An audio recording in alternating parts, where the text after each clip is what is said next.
inside out, hitting it wide off, long off.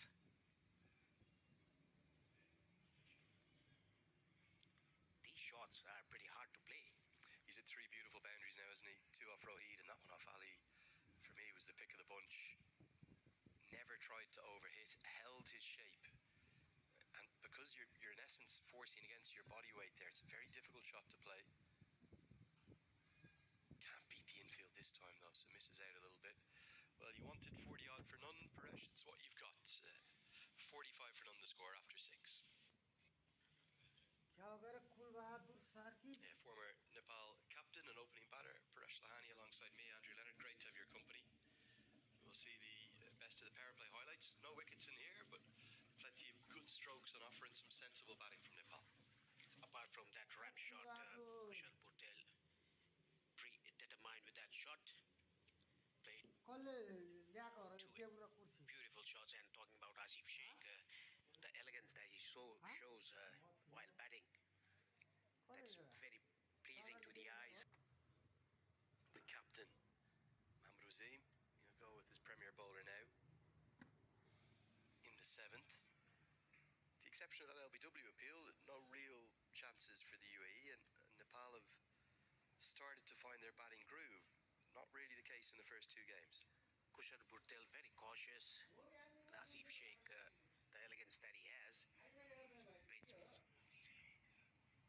very good shots over extra cover, giving himself room. The 6 that he hit off Mohammad Rohid, excellent shot.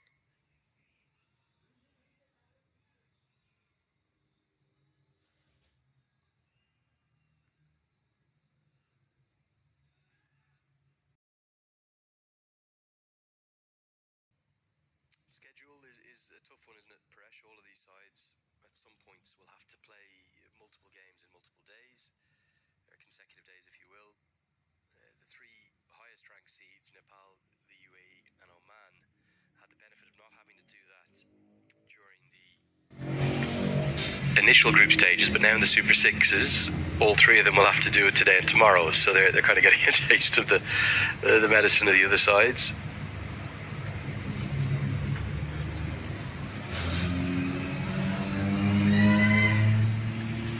So tomorrow is Qatar, Paresh, at 7 p.m. Qatar have looked like a threatening side, haven't they, throughout this competition? They were at a good stage while playing against Oman in the other ground. They were chasing. They were at a good stage while playing against Oman in the other ground. They were chasing. They were at a good stage while playing against Oman in the other ground. They were chasing. They were at a good stage while playing against Oman in the other ground. They were chasing. They were at a good stage while playing against Oman in the other ground. They were chasing. They were at a good stage while playing against Oman in the other ground. They were chasing. They were at a good stage while playing against.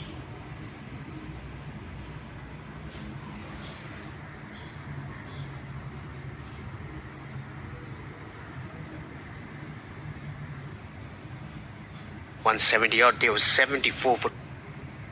Yeah, very harsh. Remember, the top 3 sides will qualify for next year in India and Sri Lanka.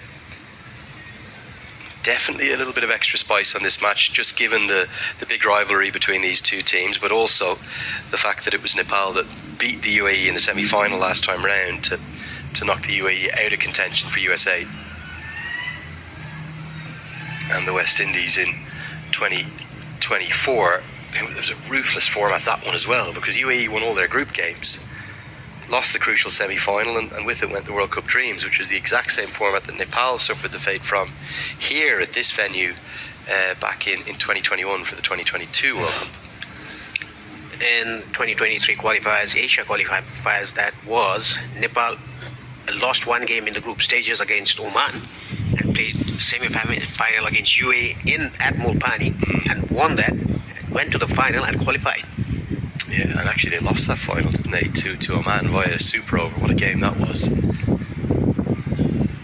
Got over this one from Sadiq and an excellent diving stop. Just finding something to work with there, the UAE. a tight over from Sadiq keeps it to 4 runs. But Nepal will be pleased with their position. It's 49 for none.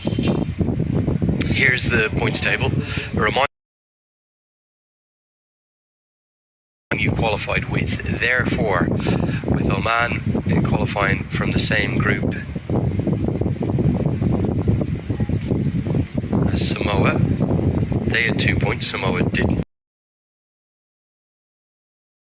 And they have 2 points, and Japan didn't. And finally, the UAE qualified from the same group as Qatar. They have 2 points, and Qatar didn't. And then add in this morning's results with Oman beating Qatar means Oman sitting pretty at the top of the table. There's a whole host of permutations. 4 wins definitely qualifies you for the World Cup, as does 5, of course, and actually get in with 2 wins and a good net run rate. So it's a strange one. You could win 2 games and qualify, or you could win 3 games and not. Realistic top 3 ambitions. They'll need to win tonight. That's a huge game for the 2 EAP sides that are left in the competition. As Harshit Kaushik will offer the other spin option. They'll hold back the off breaks of Dhruv Parashar. Do you feel it's must-win territory for the 2 AAP teams tonight? They've both been very impressive. Especially Japan, they've been very impressive. They played very well against Kuwait, winning that game.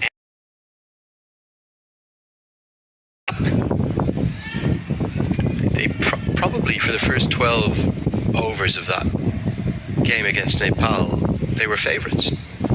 An amazing position, 97 for 1. It took a miraculous fight back. Nepal bowled averagely, but Japan were just excellent.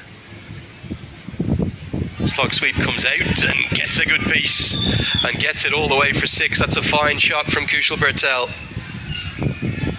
Going down on one knee, hits it in front of the square on the onside. Very still head, watching the ball hitting the bat. That is what a batsman should do.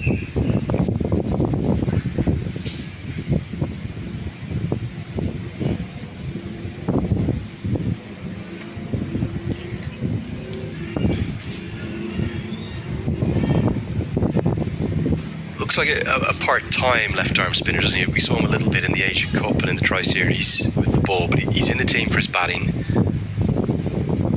Slightly unorthodox action, almost a fraction off the wrong foot, it feels like. Bit of turn on offer, this one's given, and UAE do strike. Now, I felt as though Kushal Bertel was very fortunate to survive the earlier decision from Hyder Ali, but this one has turned. So it might have been a case of kind of 2 decisions combining for one that's given out.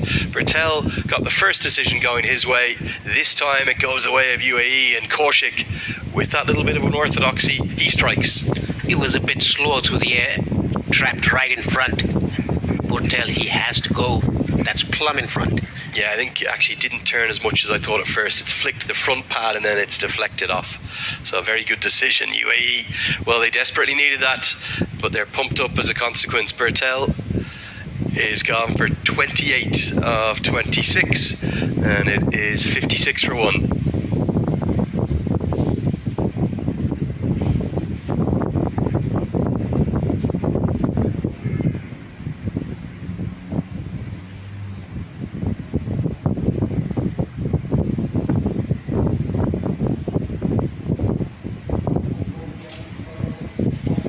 Just as we were talking about the 50-run partnership, Paresh, the wicket falls, and yeah, probably across the way to those 2 LBW shades. They certainly deserved at least one of them, and I don't think Bertel will have too much to complain about back in the dressing room. Rohit Patel will come to the crease. I would have sensed a real temptation to go with the left